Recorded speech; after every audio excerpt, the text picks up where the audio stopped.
Okay, so this is then the energy changes knowledge test. Okay, and what we're going to do is we're going to go through all the facts that then you need to know for this. What is the activation energy of a reaction? So what that is the minimum amount of energy particles need to react. Okay, so it's absolute minimum amount of energy that is required.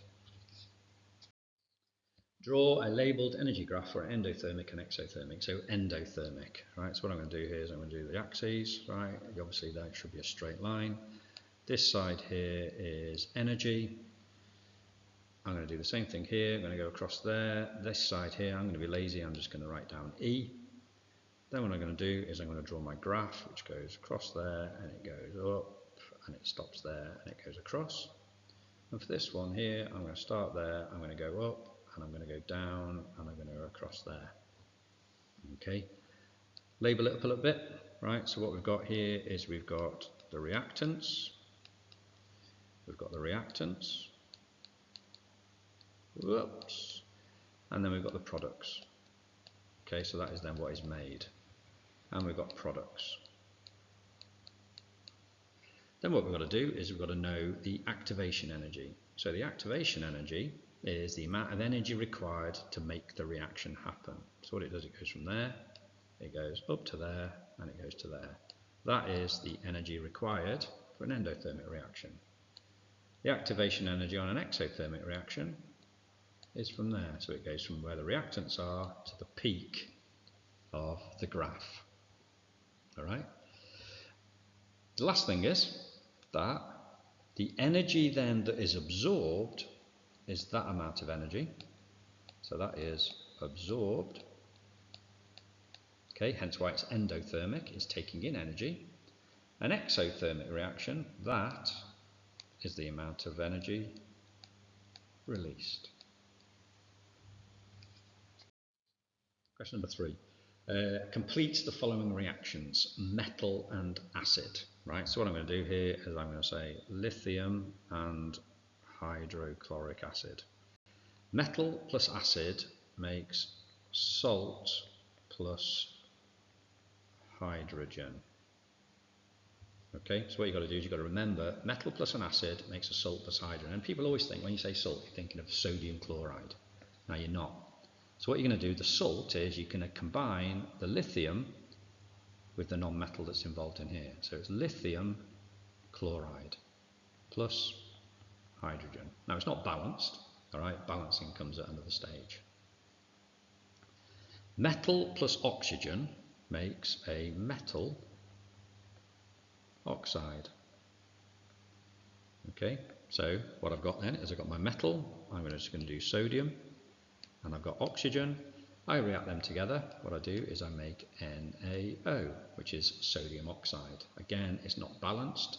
It's just showing that when you've got a metal and you've got an oxygen, you combine them together, you make a metal oxide. Right? An alkali and an acid. What we do is an alkali and an acid, we get a salt plus water. Right, so I'll just use pink for this one. So an alkali could be NaOH, and an acid could be hydrochloric acid. NaOH, I know NaOH is an alkali because it's got OH at the end, and I know that's an acid because it's got a H at the start. Right, so what happens is the Na and the Cl go together, making a salt, which is NaCl, plus water, which is H2O.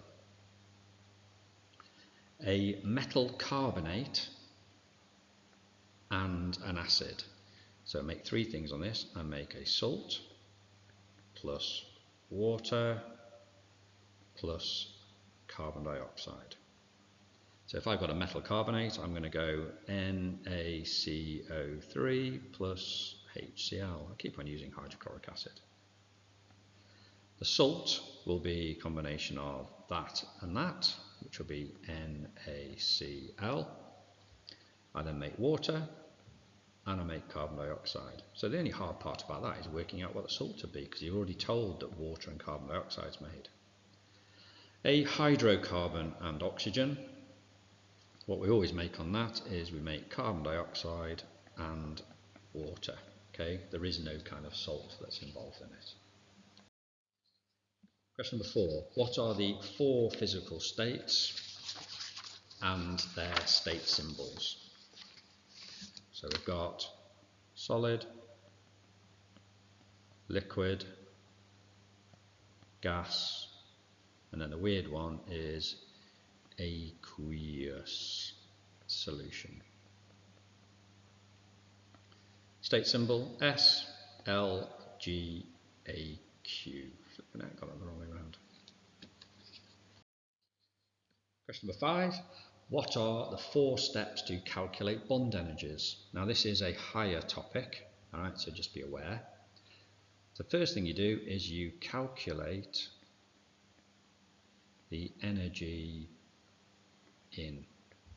Alright, what that is bonds breaking. Okay, so if I've got an equation, I've got an arrow in the middle there, and I've got these substances, and then I've got the substance on this side.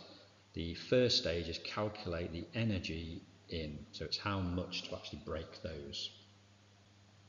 Number 2, what you then do is you calculate the energy out, and that is then the bonds made. Okay, so this bit here is then the bonds made. So first part, the left hand side is calculate the energy in, it's breaking the bonds. The right hand side is then making the bonds. Number 4, I then need to know the energy change. And to do that, I will do energy in, take away energy out. Okay. If the answer is positive, it is endothermic. Don't be silly. Endothermic. If it is negative, it is exothermic. And so what that means really is that if it's exothermic, there's less energy in there than there was previously, which means some of the energy has then come out. If it's positive, that means there's more energy in there than there was originally,